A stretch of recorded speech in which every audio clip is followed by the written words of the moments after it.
নমস্কার, 24 ঘন্টা আপনাদের সকলকে স্বাগত। যে খবর আমরা আপনাদেরকে জানাবো, চলতি মাসের 17 তারিখ রাজ্যে তৃতীয় দফার ভোটে উত্তরবঙ্গে নজর সকলের।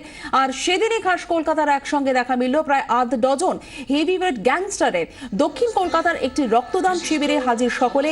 24 ঘন্টার ক্যামেরায় সেই এক্সক্লুসিভ ছবি ধরা পড়েছে। আপনারা দেখতে পাচ্ছেন সেই ছবি, উত্তম মণ্ডল তার ছবি দেখতে পাচ্ছেন। এবং হেভিওয়েট গ্যাংস্টার, এবং সেদিনই খাস কলকাতায় দেখা পাওয়া গেছে এই আধ ডজন হেভিওয়েট গ্যাংস্টারের। খাস কলকাতার রক্তদান শিবির, এবং সেখানেই এই ক্যামেরাবন্দি হয়েছেন এই হাফ ডজন গ্যাংস্টার। আপনারা দেখলেন উত্তম মণ্ডলের ছবি, পাশাপাশি এখন দেখতে পাচ্ছেন মলয় দত্তের ছবি। কিছুক্ষণ আগে নানটির ছবি আপনাদেরকে দেখালাম। একসঙ্গে ক্যামেরাবন্দি 6 গ্যাংস্টার। আমরা কথা বলবো, আমাদের প্রতিনিধি সিজার মণ্ডল আমাদের সঙ্গে সরাসরি নিউজরুম থেকে রয়েছেন। সিজার, এই 24 ঘন্টার এক্সক্লুসিভ ক্যামেরায় যে তাদের ছবিগুলো ধরা পড়েছে, উত্তম মণ্ডল, নানটি, মলয় দত্ত, এরা কারা? দেখো, এরা কিন্তু দক্ষিণ এবং দক্ষিণ শহরতলির কুখ্যাত অপরাধী হিসেবেই পরিচিত। এরা কিন্তু একদিকে দক্ষিণ শহরতলির যে বিশাল সিন্ডিকেট, সেই সিন্ডিকেটের সঙ্গে তারা সংযুক্ত। এবং এই উত্তম মণ্ডলের যদি পরিচয় দিতে হয়, 90-এর দশকের শেষ দিক থেকে 2004-05 পর্যন্ত এই সময়টা রেনিয়া, ব্রহ্মপুর, কেপি রায় লেন, নাকতলা, এই যে বিস্তীর্ণ এলাকায়, এই বিস্তীর্ণ এলাকায় কিন্তু একের পর এক খুন, তোলাবাজির অভিযোগ ছিল এই উত্তম মণ্ডলের বিরুদ্ধে। এই মুহূর্তে উত্তম মণ্ডলের বিরুদ্ধে একাধিক মামলা ট্রায়াল চলছে। তার মধ্যে খুনের মামলাও রয়েছে, অ্যাটেম্পট টু মার্ডারের মামলা রয়েছে, এবং সম্প্রতি সোনারপুর থানায় তার বিরুদ্ধে একটি মামলা, যেটা সে অ্যান্টিসিপেটরি বেলে রয়েছে। একটি বোমা বাঁধতে গিয়ে 2 জন জখম হয়েছিল, সেই মামলাতেও কিন্তু উত্তম মণ্ডলের নাম রয়েছে। অর্থাৎ এক কথায় দক্ষিণ শহরতলির একটি বড় অংশে উত্তম মণ্ডল কিন্তু একজন বড় গ্যাংস্টার হিসেবে পরিচিত।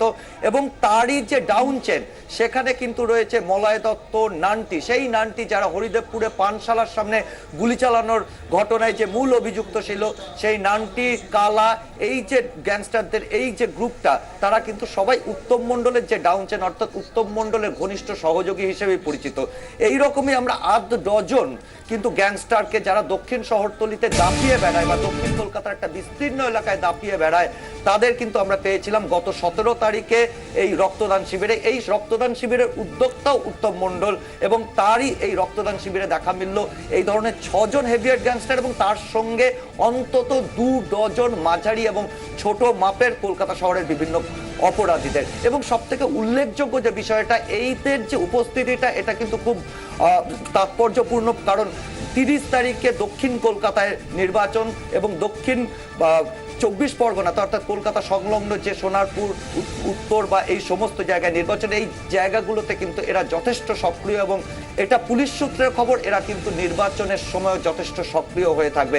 এবং এই কারণে উত্তম মণ্ডলকে গত 20 তারিখ লালবাজারে গুন্ডা দমন শাখা তাকে ডেকেও পাঠিয়েছিল, এবং তাকে সতর্ক করে দেওয়া হয় সে যেন কোনোভাবে নিজের ওয়ার্ডের বাইরে সে না যায়। কিন্তু তারপরও একটা বড় আশঙ্কা থেকে যাচ্ছে যে এই গ্যাংস্টাররা কিন্তু নির্বাচনে বড়সড় গন্ডগোল পাকাতে পারে। এবং সেই জায়গায় দাঁড়িয়ে বিধাননগরে যেমন সিন্ডিকেট মাফিয়াদের বোতলবন্দি করতে পেরেছিল বিধাননগর পুলিশ, এখন কলকাতা পুলিশের কাছে কিন্তু সব থেকে বড় চ্যালেঞ্জ এই দুষ্কৃতীদের বা এই গ্যাংস্টারদের, যাদের সঙ্গে সিন্ডিকেটের যোগাযোগ রয়েছে, যারা একটা বড় অংশে দাপিয়ে বেড়ায়, এবং নির্বাচনে যাদের একটা বড় চাহিদা রয়েছে, তাদেরকে নিষ্ক্রিয় করে রাখা কিন্তু এই মুহূর্তে কলকাতা পুলিশের সব থেকে বড় চ্যালেঞ্জ।